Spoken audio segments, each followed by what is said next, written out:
should pull up to that big house in my name. Hey anti-affiliates, welcome back to the channel. I have another wig review slash coloring video. This is how I got this blonde slash black hair. I don't know if you guys have been seeing like the two-tone black and white hair, but I tried my own version. And let's just get right into this video. I'm going to tell you guys where this hair is from, the length, and I'm going to show you guys how to watercolor the hair. So just keep on watching. This video will be sponsored by Honey Hair Co. I will leave their website below, and if you want to save 20% off, use the code GORGEOUS so you can save some money, y'all. They have all types of units besides the 613 wig, so go check them out.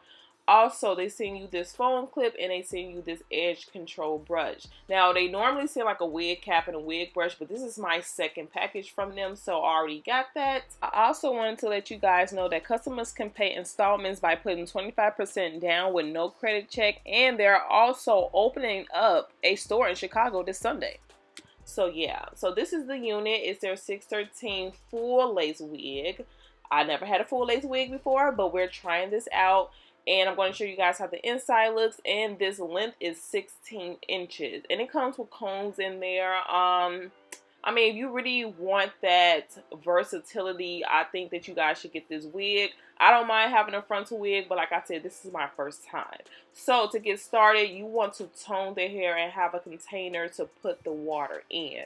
Now, my water at my apartment gets super freaking hot. So I'm going to go fill that up with hot water. It's really, really hot, so that's why I have a comb to like move the hair around. And then I'm just going to put this Shimmer Lights shampoo in there, and I'm just going to stir it up with this comb because like I said before, you want the water really, really hot.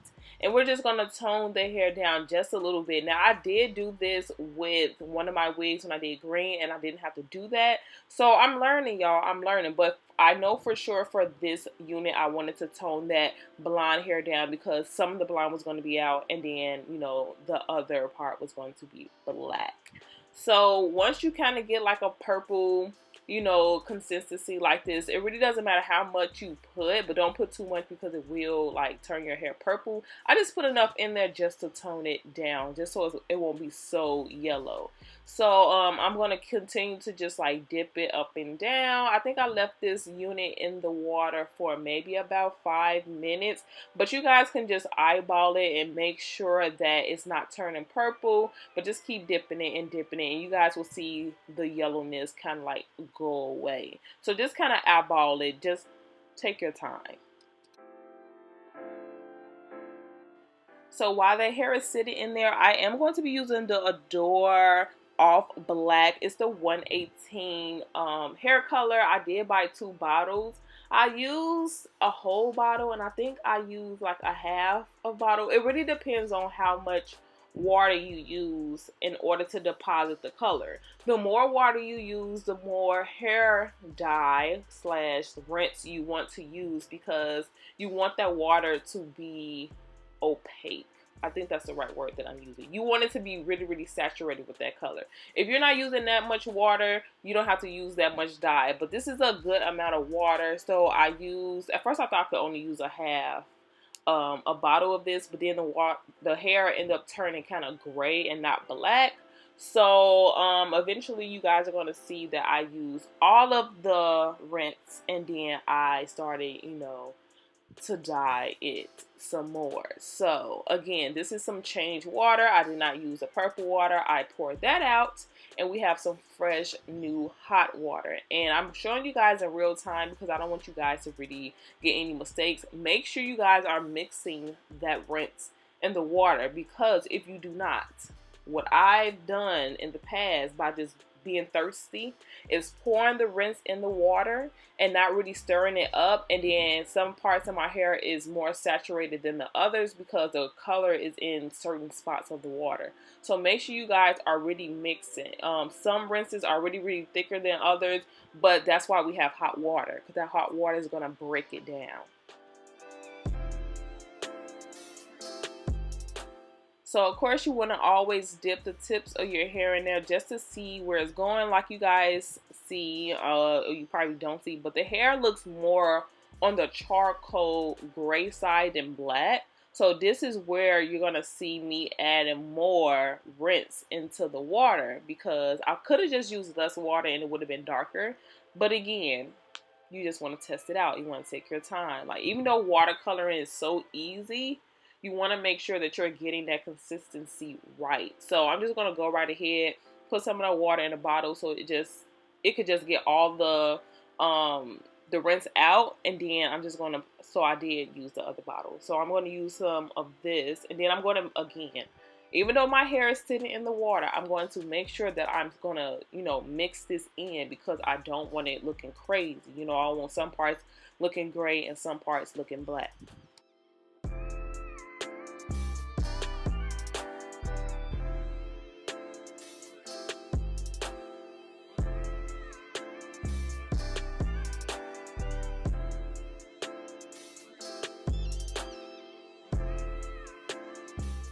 So once we get that color looking right, it's time to dip the hair. Now, I should have just stopped kind of right about here, but I got a little carried away. And one tip that I need to let you guys know, if you're dealing with a 360 wig, meaning that you can utilize the whole entire wig, you can put it up in a ponytail, you can part it down the middle and give yourself pigtails, make sure you know which side is the front and which side is the back, because if you guys don't notice in the video, I'm actually making the front of my hair blacker than I wanted to. I wanted the back to be more black and the front to be more blonde, but I wasn't paying attention to which side was the back and which side was the front. So when I got my wig on, I noticed that the front was more black and I had to kind of switch it to the side, but it still worked out.